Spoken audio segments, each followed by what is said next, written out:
नमस्कार दोस्तों, मैं आपका दोस्त वैभव। वृक्षों की पूजा हमारे देश की समृद्ध परंपरा और जीवन शैली का अंग रहा है। वैसे तो हर पेड़ पौधे को उपयोगी जानकर उसकी रक्षा करने की परंपरा है, लेकिन वट वृक्ष या बरगद की पूजा का खास महत्व बताया गया है। जहाँ तक धार्मिक महत्व की बात है, इस वृक्ष की बड़ी महिमा बताई गई है। वट वृक्ष के मूल में ब्रह्मा, मध्य में विष्णु व अग्रभाग में शिव का वास माना गया है। ये पेड़ लंबे समय तक अक्षय रहते हैं, इसलिए इन्हें अक्षय वट भी कहते हैं। अखंड सौभाग्य और आरोग्य के लिए वट वृक्ष की पूजा की जाती है। अक्षय वट के पत्ते पर ही प्रलय के अंत में भगवान श्री कृष्ण ने मार्कंडेय को दर्शन दिए थे। देवी सावित्री भी वट वृक्ष में निवास करती हैं। प्रयाग में गंगा तट पर स्थित अक्षय वट को तुलसीदास जी ने तीर्थराज का छत्र कहा है। वट वृक्ष के नीचे सावित्री ने अपने पति को पुनर्जीवित किया था। तब से यह व्रत वट सावित्री के नाम से जाना जाता है। वट वृक्ष की पूजा से होती है सौभाग्य व सुख शांति की प्राप्ति। ज्येष्ठ कृष्ण अमावस्या तिथि के दिन वट वृक्ष की पूजा का विधान है। शास्त्रों में कहा गया है, इस दिन वट वृक्ष की पूजा से सौभाग्य व स्थायी धन और सुख शांति की प्राप्ति होती है। संयोग की बात है कि इसी दिन शनि महाराज का जन्म हुआ। सावित्री ने यमराज से अपने पति सत्यवान के प्राण की रक्षा की। 4 तरह के होते हैं वट वृक्ष।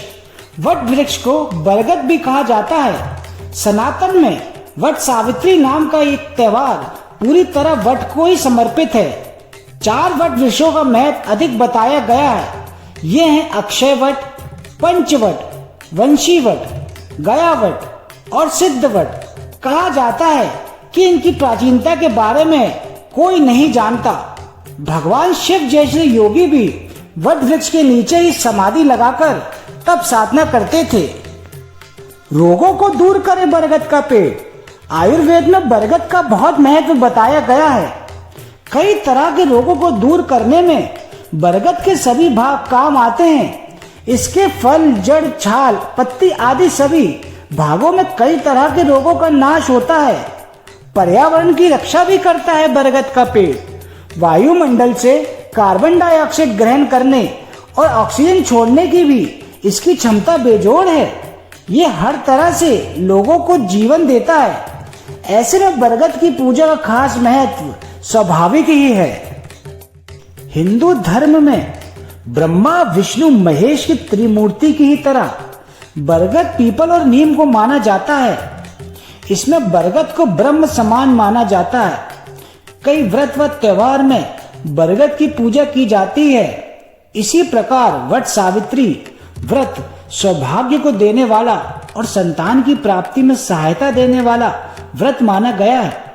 भारतीय संस्कृति में ये व्रत आदर्श नारीत्व, सौभाग्य की वृद्धि और पतिव्रत के संसारों को आत्मसात करने का पर्व बन चुका है। इस व्रत में वट और सावित्री दोनों का विशिष्ट महत्व माना गया है। पीपल ही की तरह वट या बरगद के पेड़ का विशेष महत्व है। पुराणों में यह स्पष्ट किया गया है कि वट में ब्रह्मा, विष्णु व महेश तीनों का वास है। इसके नीचे बैठकर पूजन, व्रत, कथा आदि सुनने से मनोकामना पूरी होती है, ऐसी मान्यता है। वट वृक्ष दीर्घायु व अमृतत्व बोध के प्रतीक के नाते भी स्वीकार किया जाता है। वट वृक्ष में ज्ञान व निर्वाण का भी प्रतीक है। भगवान बुद्ध को इसी वृक्ष के नीचे ज्ञान प्राप्त हुआ था। है वट वृक्ष।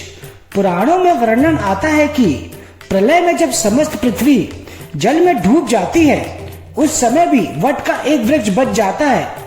अक्षय वट कहलाने वाले इस वृक्ष के एक पत्ते पर ईश्वर बाल स्वरूप में विद्वान रहकर सृष्टि के आनंदी रहस्य का अवलोकन करते हैं। अक्षय वट प्रयाग में त्रिवेणी तट पर आज भी अवस्थित कहा जाता है। जैन और बौद्ध भी इसे पवित्र मानते हैं। कहा जाता है कि बुद्ध ने कैलाश पर्वत के निकट प्रयाग के अक्षय वट का एक बीज बोया था। जैनों का मानना है कि उनके तीर्थंकर ऋषभ देव जी ने अक्षय वट के नीचे तपस्या की थी। प्रयाग में इस स्थान को ऋषभ देव तपस्थली के नाम से जाना जाता है। वाराणसी और गया में भी ऐसे वट वृक्ष हैं जिन्हें अक्षय वट मानकर पूजा जाता है।